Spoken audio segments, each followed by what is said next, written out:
حضور اکرم صلی اللہ علیہ وسلم شب معراج کے موقع پر بیت المقدس کی طرف جاتے ہوئے مصر کے قریب ایک مقام سے گزرے تو انہیں نہایت اعلیٰ اور زبردست خوشبو آنے لگی۔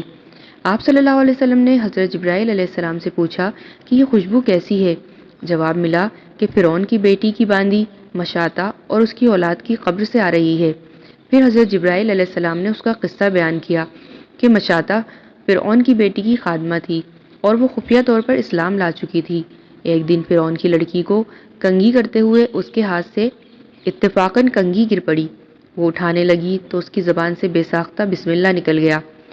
اس پر شہزادی نے کہا کہ تو نے آج عجیب کلمہ بولا، رب تو میرے باپ فرعون ہی ہیں، تو پھر تم نے یہ کس کا نام لیا ہے؟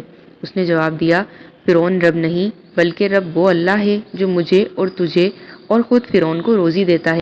شہزادی نے کہا، اچھا تو میرے باپ کے سوا کسی اور کو اپنا رب مانتی ہے؟ اس نے جواب دیا، ہاں میں تیرا اور تیرے باپ سب کا رب اللہ تعالیٰ ہی ہے۔ شہزادی نے اپنے باپ سے کہلوایا، وہ سخت غضبناک ہوا اور اسی وقت اسے برسر دربار بلوا بھیجا اور کہا، کیا تو نے میرے سوا کسی اور کو اپنا رب بنا لیا ہے؟ اس نے کہا کہ ہاں، میرا اور تیرا رب اللہ تعالیٰ ہی ہے جو بلندیوں اور بزرگی والا ہے۔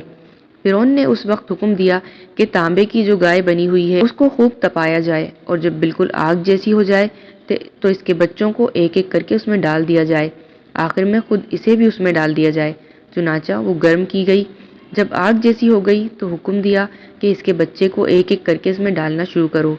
اس نے کہا، بادشاہ ایک درخواست میری منظور کر لو، وہ یہ کہ میری اور میرے ان بچوں کی ہڈیاں ایک ہی جگہ ڈال دینا۔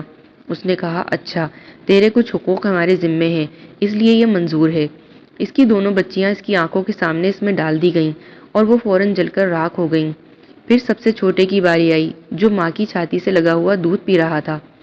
فرعون کے سپاہیوں نے اسے گھسیٹا تو اس نیک بندی کی آنکھوں تلے اندھیرا چھا گیا۔ اللہ تعالیٰ نے اس بچے کو اسی وقت زبان دے دی اور اس نے بآواز بلند کہا، اماں جان افسوس نہ کر، اماں جان ذرا بھی پسو پیش نہ کر، حق پر جان دینا ہی سب سے بڑی نیکی ہے۔ چنانچہ انہیں صبر آ گیا، اس بچے کو بھی آگ میں ڈال دیا گیا اور آخر میں ان کی ماں کو بھی اسی آگ میں جلا کر مار دیا گیا۔ یہ خوشبو کی مہکیں انہی کے جنتی محل سے آ رہی ہیں۔